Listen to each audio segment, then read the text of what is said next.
Welcome, friends, live from Aspen, Colorado at the Nexus Earth Conference. It's a Bad Crypto Extra video style. Joel Com here, Travis Wright here, and we're sandwiching this poor guy that we just took hostage.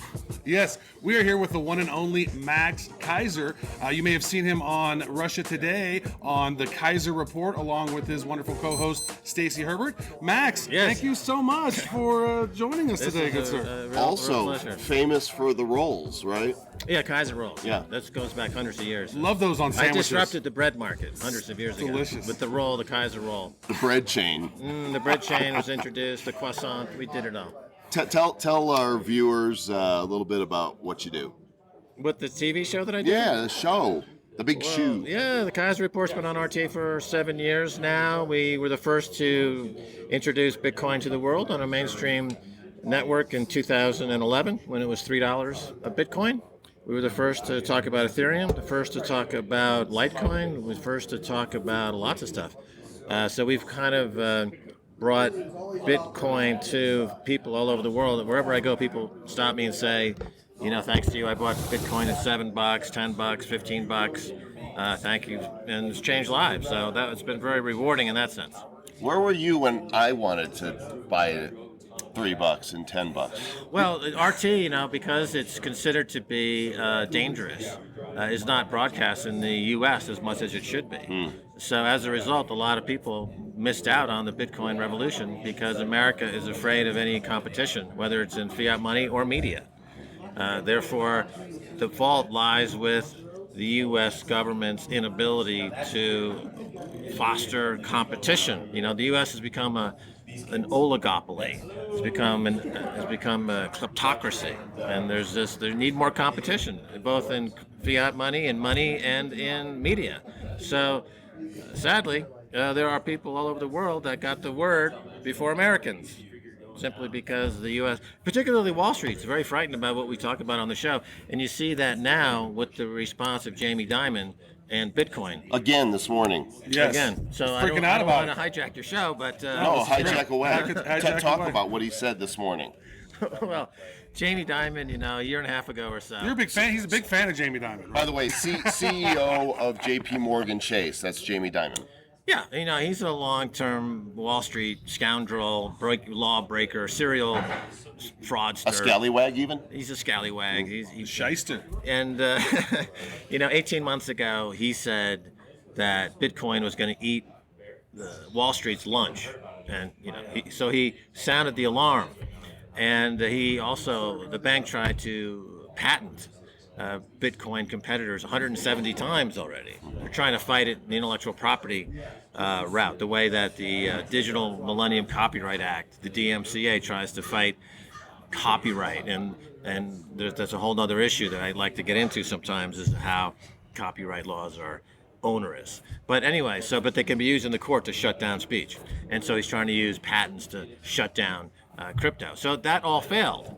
And now he's just resorted to name-calling, acting out, and trying to badmouth the space in public. Meanwhile, his customers around the world are buying it, buying Bitcoin on the dips. So he's creating dips, and now he's up for, violating anti-manipulation laws. Yeah, that's a big problem. If you're out there trying to influence the market by throwing out some fear and uncertainty and doubt, and then the price does go down, and then they go in and buy a whole bunch of it, that's pretty unscrupulous. He's saying that it's a fraud, and yet his customers are buying it. Mm-hmm. So he's allowing his customers to buy something that he has stated to be a fraud. But his agents are selling it to them, right? Well, they have the means by which to buy it through the platform that JPMorgan's involved with. And so if he truly believed it was a fraud, in the legal sense of the word, that's a legal term, you know, on Wall Street. I worked on Wall Street for many years. I'm sorry. And yeah, well, I mean, I'm familiar with the do's and don'ts of what you can and cannot say. Fraud is a word that if you use it from the CEO of JP Morgan, and then you allow customers to engage in purchasing securities or anything to do with what you're talking about as a fraud, you are committing, therefore, a violation. He should be, of course, it would only add to the billions and billions of dollars of fines that JP Morgan has already paid for peddling fraudulent investments. Right. Well, if you actually look at the history of JP Morgan and even the person JP Morgan. I mean, they've sort of brought on to the world some of the biggest financial frauds in the history of the world, would you say? JP Morgan was a key guy to get the Federal Reserve organized because Scam. it gave his bank and the bankers an unlimited line of credit so that they could, anytime they made a mistake, they could bail themselves out. And that's the history of the Federal Reserve Bank. And we saw in 2008 in a spectacular way where it was decided that instead of bailing out the debtors, as was the case for thousands of years, you bail out the debtors. It goes back to the debt jubilee concept. It's in the frickin' Bible. No, this time they bailed out the creditors. Yeah. And what did the creditors do with the $15 trillion, now $25 trillion that was given to them? They used it to build out their Ponzi scheme even greater, even more spectacularly. They used it to float even more egregiously overpriced garbage securities, and now we're facing another huge financial collapse. Thanks, Obama. Yeah. Thanks. That was Obama's paid part with Bill Clinton. Bill Clinton allowed, talk about Jamie Dimon, and when they bought Travelers, that was a violation that they had to repeal the Glass-Steagall Act to make that work. And they did that retroactively. So first Jamie Dimon broke the law by acquiring Travelers Corp, which is a violation of the Glass-Steagall Act. And then they was that with Citibank? Yeah, Citibank and Travelers. So then they retroactively. I may be getting this slightly confused. Citibank bought Travelers. Citibank bought Travelers. Okay, right. thank you for that correction. This is the Bad Crypto Podcast. It's okay, so we're it's not okay. always accurate. It wasn't, but just to, okay. So let me get. I just through corrected this. Max Keiser. Do you believe did. that shit? Boom. Mic drop.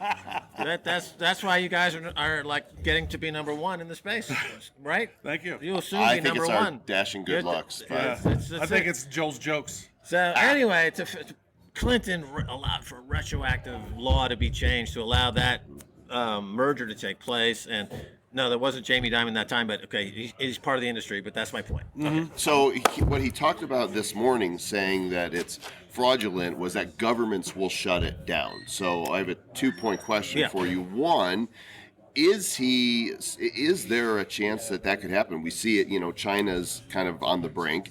And what would that do to the cryptocurrency market? And how can you shut down a decentralized coin? That seems... Well, but they could make it illegal, and then it becomes black market. So what are your thoughts? Would the U.S. government do that? What happened to Napster? Went to BitTorrent, and BitTorrent is unstoppable, and more people downloaded Game of Thrones on BitTorrent for free than watched it on HBO, and HBO's never made more money, and Game of Thrones made a lot of money. It didn't stop money from being made, and BitTorrent is unstoppable. Bitcoin similarly is unstoppable. No one's going to stop it. What you have to understand historically is that Bitcoin is going to do to the nation state what the printing press did to the Catholic Church. Yes. So when information became widely available, suddenly the monopoly that the church had in medieval times collapsed, more or less. And shortly thereafter, you had the Renaissance, you had the Enlightenment, and you had the Constitution of the United States. You had a new approach to self-governance. Now we are at a point where the nation state itself is being challenged by the fact that this money is being created outside of the nation, outside of the central banks. And I love Jameson Lopp, who I follow on Twitter. I think he's one of the sagest guys out there. He talks about how at some point these bankers are going to come to the crypto community for a bailout. You think about it, as the dollar collapses, as the fiat world collapses, and Bitcoin goes to $500,000 a coin, $1 million a coin, these folks with $1 billion a coin. right. So these when the world's institutions need to be bailed out, they're not going to go to the IMF or the special drawing right. They're going to come to the crypto community, and then we dictate terms. One of the terms will be okay. All central bankers will be strung up and beaten to death. Jamie Dimon will be force-fed to dogs.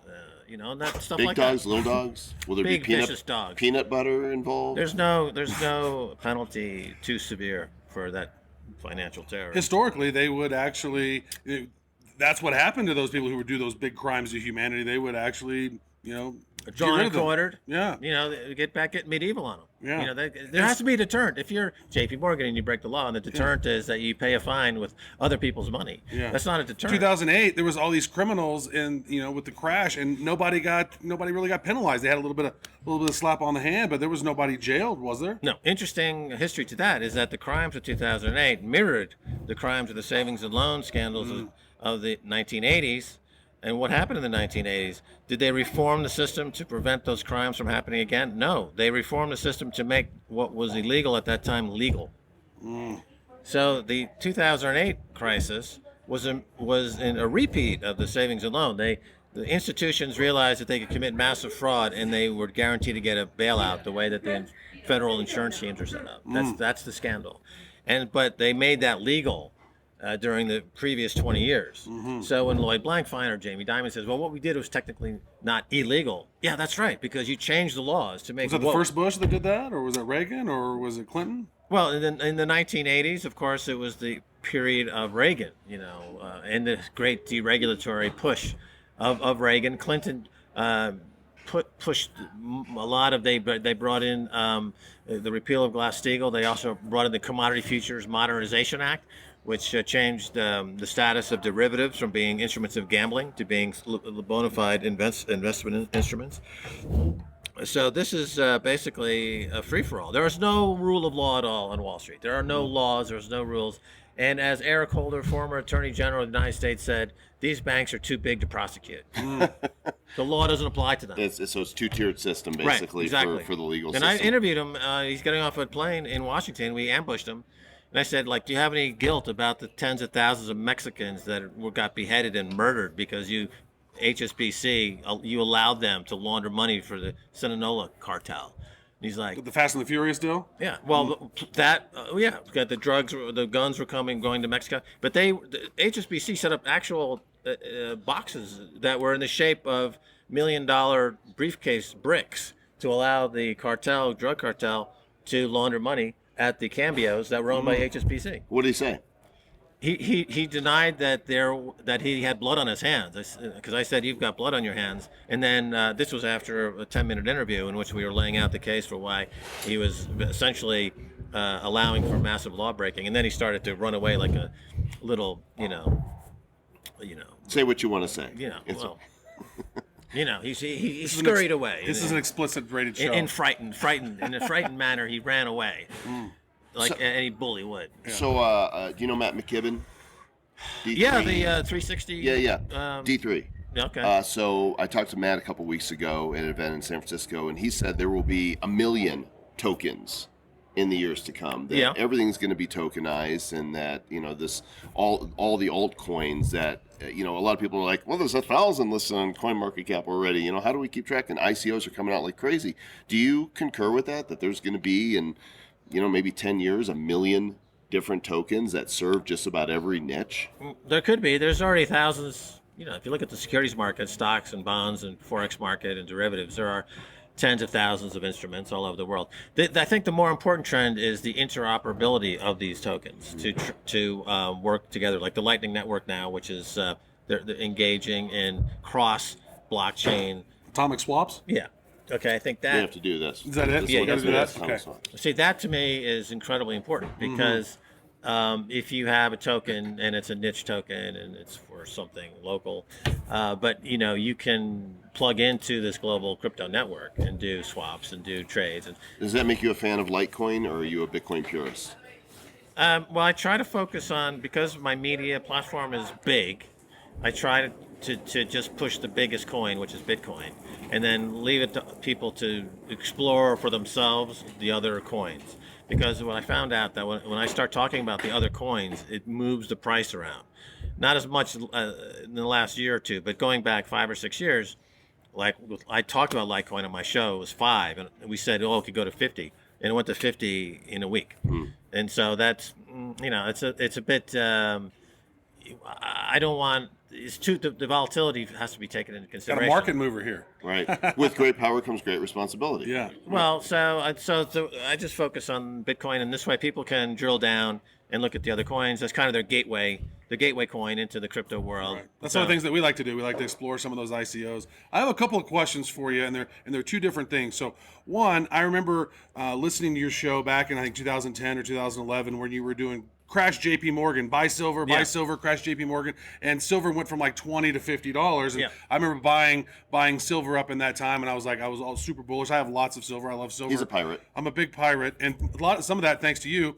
And it would have been better to buy Bitcoin actually at that time. But I was thinking, man, the market could crash. Who wants a digital currency if the whole thing is crumbling? So I want to talk about the amount of gold versus the amount of paper gold, and the amount of silver versus the amount of paper silver, because it seems to me there is so much more paper than there is actual physical gold, and so in physical silver that the price should be way higher than it actually is, it seems.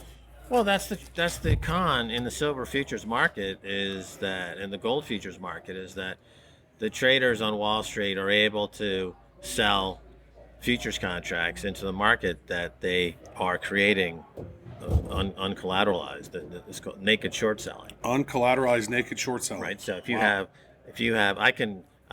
JP Morgan, I can sell 20 million worth of silver futures contracts into the marketplace that I am creating as I'm selling those futures contracts. There's no issuance of a security that's bound by any legal framework whatsoever. They're simply selling naked shorts. They're selling futures that they themselves have just created on the spot. So it's a scam. It's a sham. This is a problem on Wall Street, naked short selling. And you have here at the conference from Overstock, Patrick Byrne, who's battled Wall Street for years because Overstock was being hammered by these naked shorts. In the case of the naked shorts for Overstock, there's a reg show, it's called, which is supposed to be to reconcile trades at a timely manner. If you have if you have a sale of a security within a certain timely period of time, you need to reconcile that trade with the outstanding number of shares in the marketplace. But this is abused, and so what happens is there's more stock sold short in a company like Overstock than exists in the market. They might have 500 million shares that they've floated, but there's 1 billion shares sold short. So there's more paper. So you see that now. You see that in the silver market. You see it in the gold market, and so it's like 500 to 1 or something, isn't it? 530, like paper silver versus regular silver, and 200. Nobody knows something? the real price. We don't know what it's really worth. Unfortunately, what's happened in the gold and silver market is it's become a funding currency. So let's say if you want to raise money to invest in a higher yielding currency in the world, or a higher yielding portfolio of bonds. You have a portfolio of bonds that pays 5%, and you want to put money into that 5%. Okay, how do you raise money to put money into that 5% yielding bond? Is you can sell gold short, and when you sell the gold, you take the cash. You've sold gold, even though you don't own it and it doesn't exist. You still keep the cash. Okay, wow. And then you go buy your 5%. You're hammering the price of gold down as you're selling it. Even though you don't even have it, you don't own any. You're selling the gold you don't own. It goes down. You're making 5% here on the money you got for free, and then at some point when the price is down, you cover your short at the lower price and you profit from the lower price. What a game! Okay, and you've booked a profit on money, covering your short, and this is always going to work because there's always going to be demand for gold and silver. And Peter Schiff and others are saying buy gold, buy gold, buy gold. People buy gold, and there's always a demand for gold. And so anytime it's up to 1,300, these guys come in with the naked shorts, they bang it down, they use the proceeds to get a quick 5% somewhere else.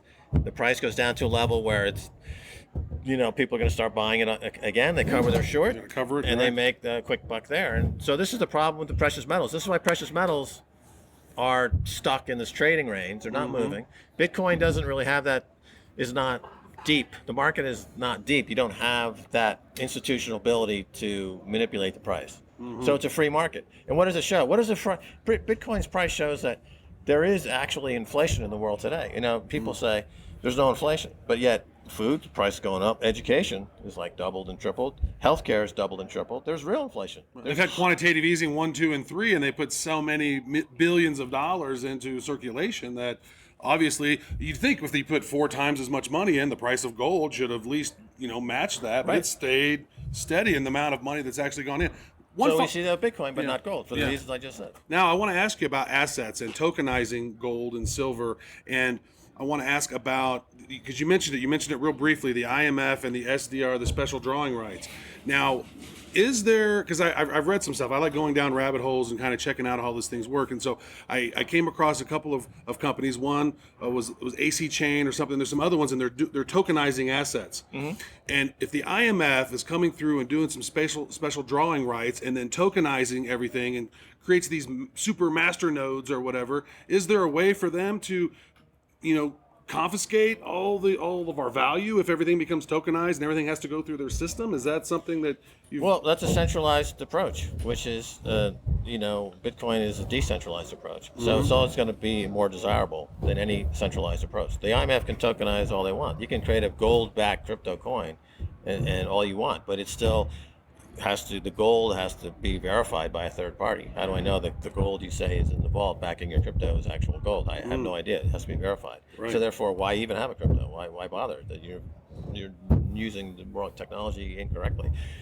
Decentralization means it's completely secure and outside of a third party verification. It means individual sovereignty. You are a sovereign, I'm sovereign, because we have our own money, which is good money, and it's outside of the government system, and this is what's freaking them out. It's freaking China out. JPMorgan is all freaked out. They're going into a gunfight with a knife. Boom. Okay, so final question, and then we will unshackle you from the centralized location that you're in. McAfee.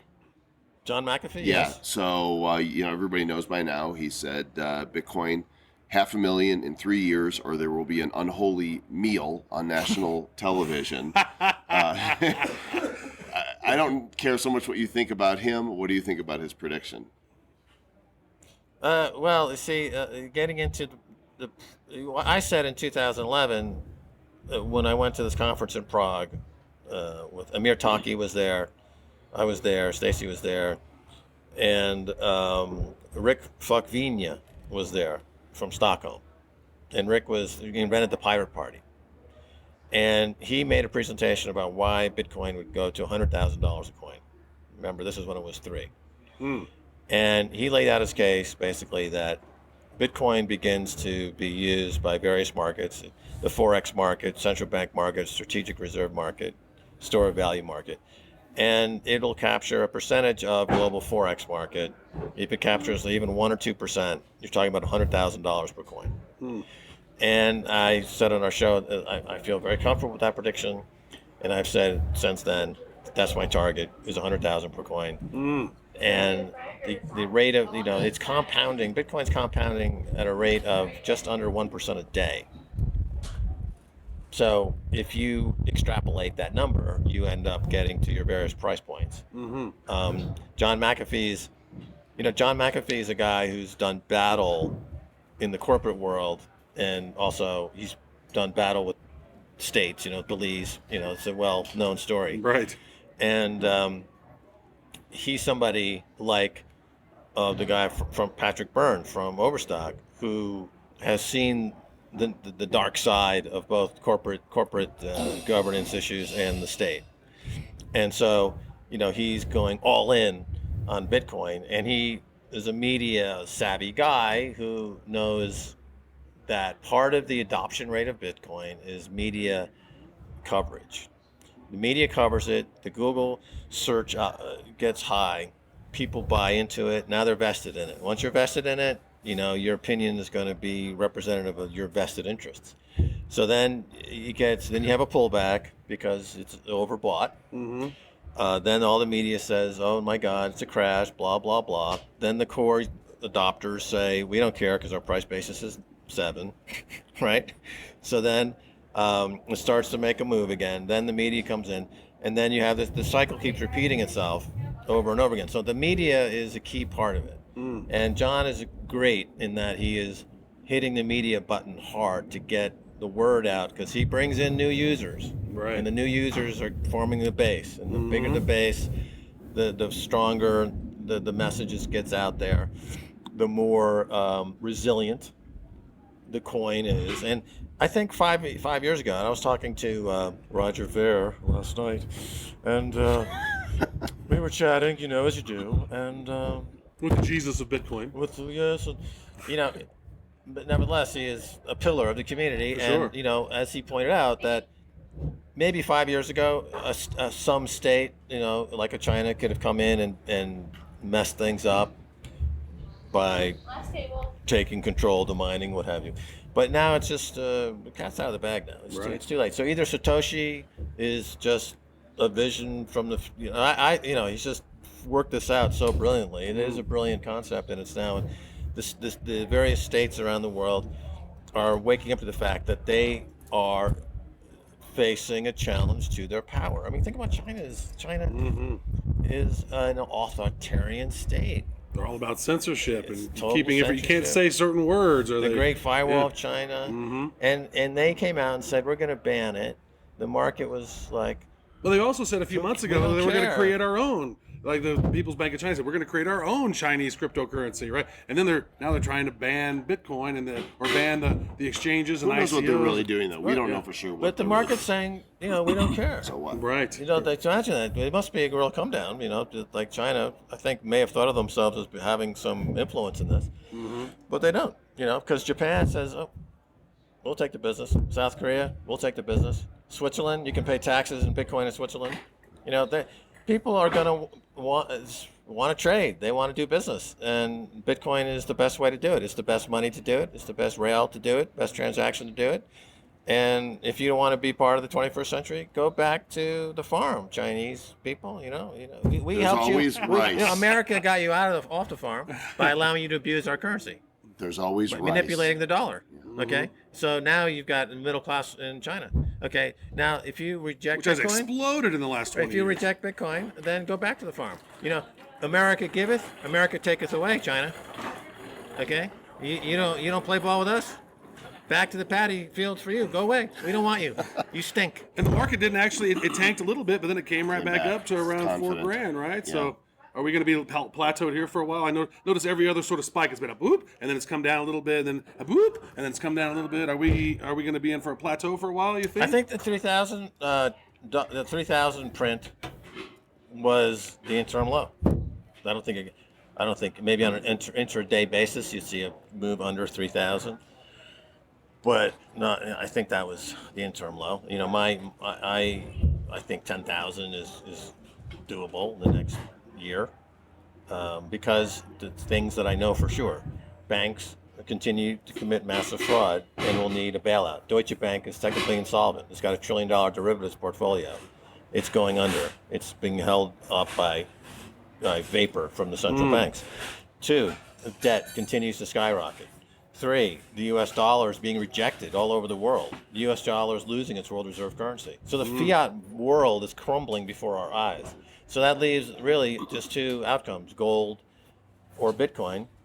And I think gold's going to do very well. Once it breaks out, once the central banks lose their ability to manipulate the price, it'll break out too. Gold's going to do great, but not as great as Bitcoin.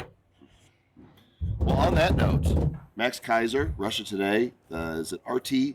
RT, sure. RT.com, .russia.ru. What's the website? You just at Keiser Report? Yeah, whatever. I go on YouTube. I don't know. Excellent.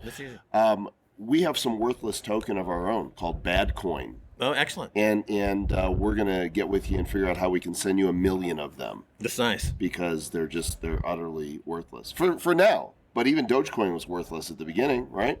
They all start from the void. Absolutely. The same place that Jesus came from. The Immaculate Birth.